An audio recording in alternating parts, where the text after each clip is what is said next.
Chapitre 3. C'est évidemment du runique, disait le professeur en fronçant le sourcil. Mais il y a un secret, et je le découvrirai, sinon... Un geste violent acheva sa pensée. Mets-toi là, ajouta-t-il en m'indiquant la table du poing, et écris. En un instant, je fus prêt. Maintenant, je vais te dicter chaque lettre de notre alphabet qui correspond à l'un de ces caractères islandais. Nous verrons ce que cela donnera. Mais par Saint-Michel, garde-toi bien de te tromper. La dictée commença. Je m'appliquai de mon mieux. Chaque lettre fut appelée l'une après l'autre et forma une incompréhensible succession de mots. Quand ce travail fut terminé, mon oncle prit vivement la feuille sur laquelle je venais d'écrire et il l'examina longtemps avec attention. « Qu'est-ce que cela veut dire » répétait-il machinalement. Sur l'honneur, je n'aurais pas pu le lui apprendre. D'ailleurs, il ne m'interrogea pas et il continua de se parler à lui-même. « C'est ce que nous appelons un cryptogramme, disait-il, dans lequel le sens est caché sous des lettres brouillées à dessein et qui, convenablement disposées, formeraient une phrase intelligible. Quand je pense qu'il y a là peut-être l'explication ou l'indication d'une grande découverte. » Pour mon compte, je pensais qu'il n'y avait absolument rien, mais je gardai prudemment mon opinion. Le professeur prit alors le livre et le parchemin et les compara tous les deux. « Ces deux écritures ne sont pas de la même main, dit-il. Le cryptogramme est postérieur au livre, et j'en vois tout d'abord une preuve irréfragable. En effet, la première lettre est une double M qu'on chercherait vainement dans le livre de Turleson, car elle ne fut ajoutée à l'alphabet islandais qu'au XIVe siècle. Ainsi donc, il y a au moins 200 ans entre le manuscrit et le document. Cela, j'en conviens, me parut assez logique. Je suis donc conduit à penser, reprit mon oncle, que l'un des possesseurs de ce livre aura tracé ces caractères mystérieux. Mais qui diable était ce possesseur ? N'aurait-il point mis son nom en quelque endroit de ce manuscrit ? Mon oncle releva ses lunettes, prit une forte loupe et passa soigneusement en revue les premières pages du livre. Au verso de la seconde, celle du faux titre, il découvrit une sorte de macule qui faisait à l'œil l'effet d'une tache d'encre. Cependant, en y regardant de près, on distinguait quelques caractères à demi effacés. Mon oncle comprit que là était le point intéressant. Il s'acharna donc sur la macule, et sa grosse loupe aidant, il finit par reconnaître les signes que voici, caractère runique qu'il lut sans hésiter. « Arne Saknussemm » s'écria-t-il d'un ton triomphant. « Mais c'est un nom cela, et un nom islandais encore, celui d'un savant du XVIe siècle, d'un alchimiste célèbre. » Je regardai mon oncle avec une certaine admiration. « Ces alchimistes, reprit-il, Avicenne, Bacon, Lulle, Paracels, étaient les véritables, les seuls savants de leur époque. Ils ont fait des découvertes dont nous avons le droit d'être étonnés. Pourquoi ce Saknussemm n'aurait-il pas enfoui sous cet incompréhensible cryptogramme quelque surprenante invention ? Cela doit être ainsi, cela est. » L'imagination du professeur s'enflammait à cette hypothèse. Sans doute, osai-je répondre, mais quel intérêt pouvait avoir ce savant à cacher ainsi quelque merveilleuse découverte ? Pourquoi ? Le sais-je ? Galilée n'en a-t-il pas agi ainsi pour Saturne ? D'ailleurs, nous verrons bien. J'aurai le secret de ce document, et je ne prendrai ni nourriture ni sommeil avant de l'avoir deviné. Oh, pensai-je. Ni toi non plus, Axel, reprit-il. Diable, me dis-je, il est heureux que j'ai dîné pour deux. Et d'abord, fit mon oncle, il faut trouver la langue de ce chiffre. Cela ne doit pas être difficile. À ces mots, je relevai vivement la tête. Mon oncle reprit son soliloque. Rien n'est plus aisé. Il y a dans ce document 132 lettres qui donnent 79 consonnes contre 53 voyelles.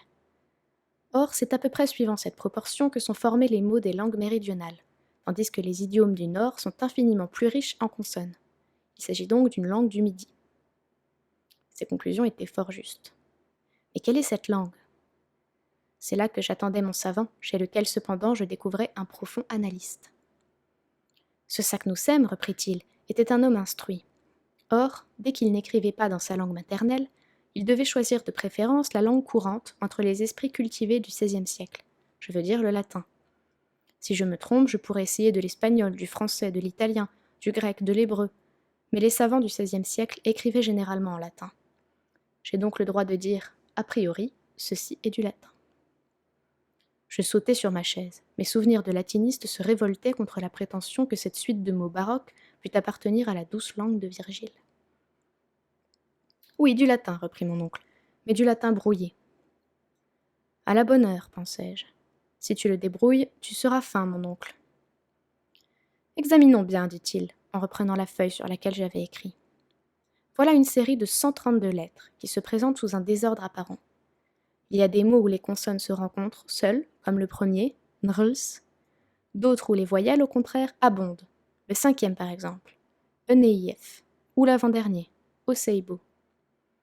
Or, cette disposition n'a évidemment pas été combinée, elle est donnée mathématiquement par la raison inconnue qui a présidé à la succession de ces lettres. Il me paraît certain que la phrase primitive a été écrite régulièrement, puis retournée suivant une loi qu'il faut découvrir. Celui qui posséderait la clé de ce chiffre le lirait couramment. Mais quelle est cette clé? Axel, as-tu cette clé? À cette question, je ne répondis rien, et pour cause. Mes regards s'étaient arrêtés sur un charmant portrait suspendu au mur, le portrait de Grauben. La pupille de mon oncle se trouvait alors à Altona, chez une de ses parentes, et son absence me rendait fort triste, car je puis l'avouer maintenant, la jolie Virlandaise et le neveu du professeur s'aimaient avec toute la patience et toute la tranquillité allemande. Nous nous étions fiancés à l'insu de mon oncle, trop géologue pour comprendre de pareils sentiments. Grauben était une charmante jeune fille, blonde aux yeux bleus, d'un caractère un peu grave, d'un esprit un peu sérieux, mais elle ne m'en aimait pas moins. Pour mon compte, je l'adorais, si toutefois ce verbe existe dans la langue tudesque. L'image de ma petite Virlandaise me rejeta donc en un instant du monde des réalités dans celui des chimères, dans celui des souvenirs. Je revis la fidèle compagne de mes travaux et de mes plaisirs. Elle m'aidait à ranger chaque jour les précieuses pierres de mon oncle. Elle les étiquetait avec moi. C'était une très forte minéralogiste que mademoiselle Grauben. Elle en eût remontré à plus d'un savant. Elle aimait à approfondir les questions ardues de la science. Que de douces heures nous avions passées à étudier ensemble, et combien j'enviais souvent le sort de ces pierres insensibles qu'elle maniait de ses charmantes mains. Puis, l'instant de la récréation venue, nous sortions tous les deux, nous prenions par les allées touffues de l'Alster, et nous nous rendions de compagnie au vieux moulin goudronné qui fait si bon effet à l'extrémité du lac. Chemin faisant, on causait en se tenant par la main. Je lui racontais des choses dont elle riait de son mieux. On arrivait ainsi jusqu'au bord de l'Elbe, et après avoir dit bonsoir aux cygnes qui nagent parmi les grands nénuphars blancs, nous revenions au quai par la barque à vapeur. Or, j'en étais là de mon rêve, quand mon oncle, frappant la table du poing, me ramena violemment à la réalité. Voyons, dit-il, la première idée qui doit se présenter à l'esprit pour brouiller les lettres d'une phrase, c'est, il me semble, d'écrire les mots verticalement au lieu de les tracer horizontalement. Tiens, pensai-je. Il faut voir ce que cela produit, Axel. Jette une phrase quelconque sur ce bout de papier. Mais au lieu de disposer les lettres à la suite les unes des autres, mets-les successivement par colonne verticale, de manière à les grouper en nombre de 5 ou 6. Je compris ce dont il s'agissait, et immédiatement, j'écrivis de haut en bas J-E-T'-A-I-M-E B-I-E-N, E-T-I-T-E G-R-A-U-B-E-N, point d'exclamation. Bon, dit le professeur sans avoir lu. Maintenant, dispose ces mots sur une ligne horizontale. J'obéis et j'obtins la phrase suivante. J'mnege trn tmia aitu yepeb. Parfait, fit mon oncle en m'arrachant le papier des mains. Voilà qui a déjà la physionomie du vieux document. Les voyelles sont groupées, ainsi que les consonnes, dans le même désordre. Il y a même des majuscules au milieu des mots, ainsi que des virgules, tout comme dans le parchemin de Saknussemm. Je ne pus m'empêcher de trouver ces remarques fort ingénieuses. Or, reprit mon oncle en s'adressant directement à moi, pour lire la phrase que tu viens d'écrire, et que je ne connais pas, il me suffira de prendre successivement la première lettre de chaque mot, puis la seconde, puis la troisième, ainsi de suite. Et mon oncle, à son grand étonnement, et surtout au mien, lut « Je t'aime bien, ma petite Grauben ». « Hein » fit le professeur. Oui, sans m'en douter, en amoureux maladroit, j'avais tracé cette phrase compromettante. « Ah, tu aimes Grauben » reprit mon oncle d'un véritable ton de tuteur. « Oui, non, balbutiai-je. »« Ah, tu aimes Grauben, reprit-il machinalement. Eh bien, appliquons mon procédé au document en question. Mon oncle, retombé dans son absorbante contemplation, oubliait déjà mes imprudentes paroles. Je dis imprudentes car la tête du savant ne pouvait comprendre les choses du cœur. Mais heureusement, la grande affaire du document l'emporta.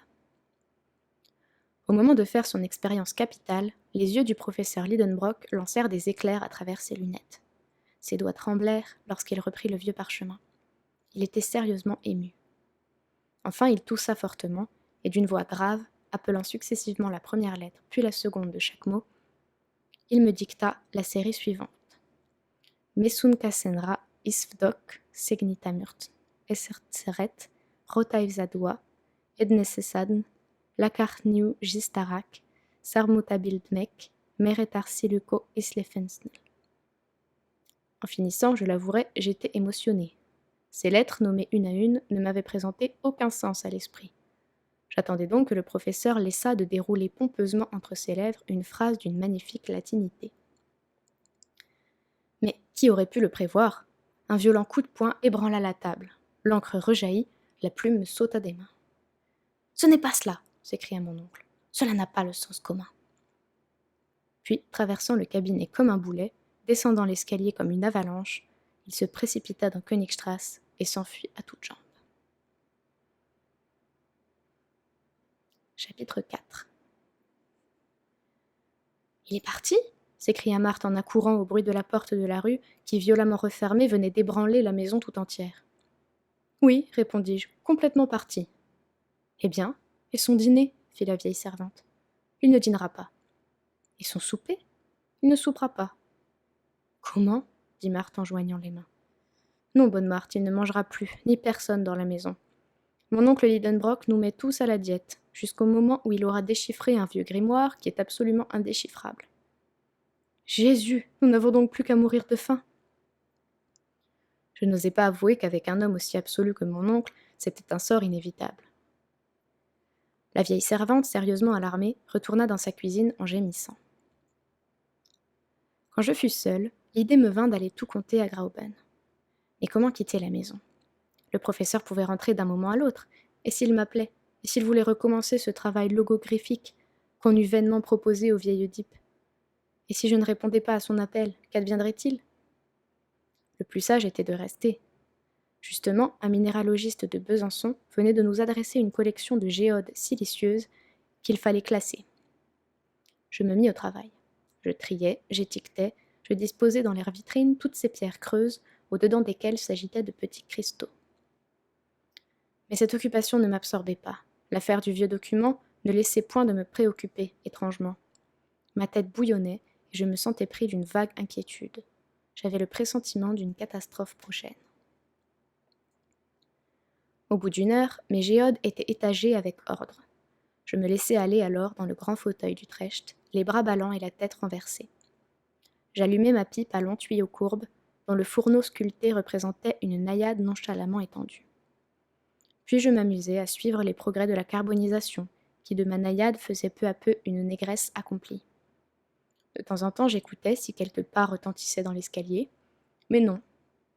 Où pouvait être mon oncle en ce moment ? Je me le figurais courant sous les beaux arbres de la route d'Altona, gesticulant, tirant au mur avec sa canne d'un bras violent battant les herbes, décapitant les chardons et troublant dans leur repos les cigognes solitaires. Rentrerait-il triomphant ou découragé ? Qui aurait raison l'un de l'autre, du secret ou de lui ? Je m'interrogeai ainsi et machinalement, je pris entre mes doigts la feuille de papier sur laquelle s'allongeait l'incompréhensible série des lettres tracées par moi. Je me répétais « Qu'est-ce que cela signifie ?» Je cherchais à grouper ces lettres de manière à former des mots. Impossible. Qu'on les réunit par 2, 3 ou 5 ou 6, cela ne donnait absolument rien d'intelligible. Il y avait bien les 14e, 15e et 16e lettres qui faisaient le mot anglais « ice », la 84e, la 85e et la 86e formaient le mot « sir ».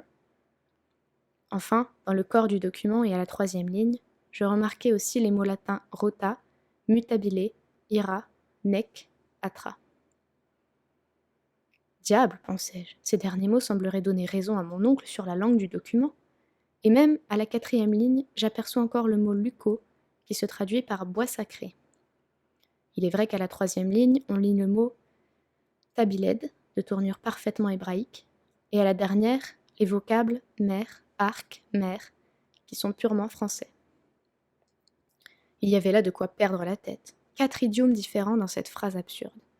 Quel rapport pouvait-il exister entre les mots glace, monsieur, colère, cruel, bois sacré, changeant, mer, arc ou mer?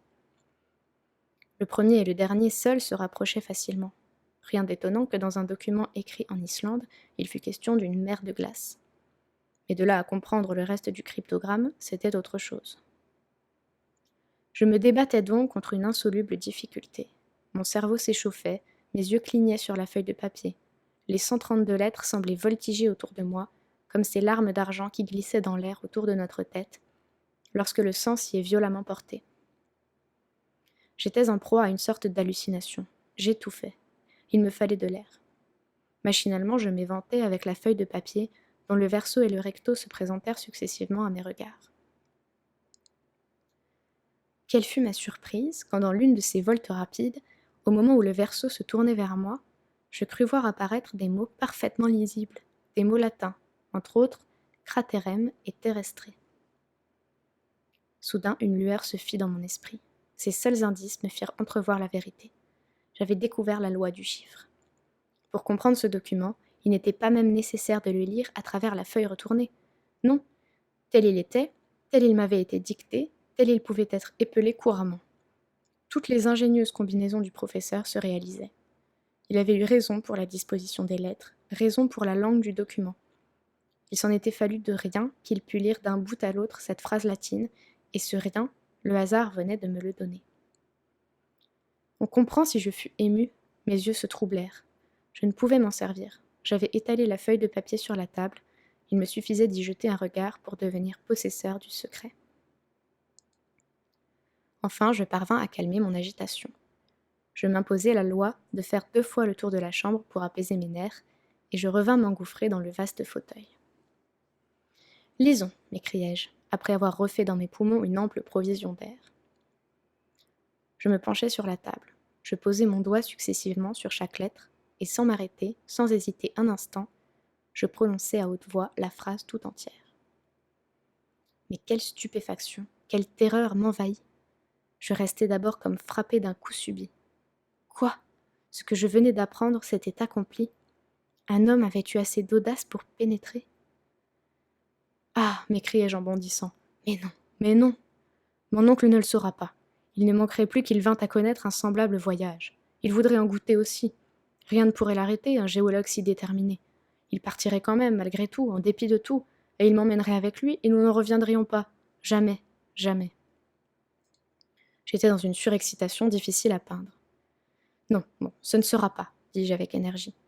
Et puisque je peux empêcher qu'une pareille idée vienne à l'esprit de mon tyran, je le ferai. À tourner et retourner ce document, il pourrait par hasard en découvrir la clé. Détruisons-le. Il y avait un reste de feu dans la cheminée. Je saisis non seulement la feuille de papier, mais le parchemin de Saknussemm.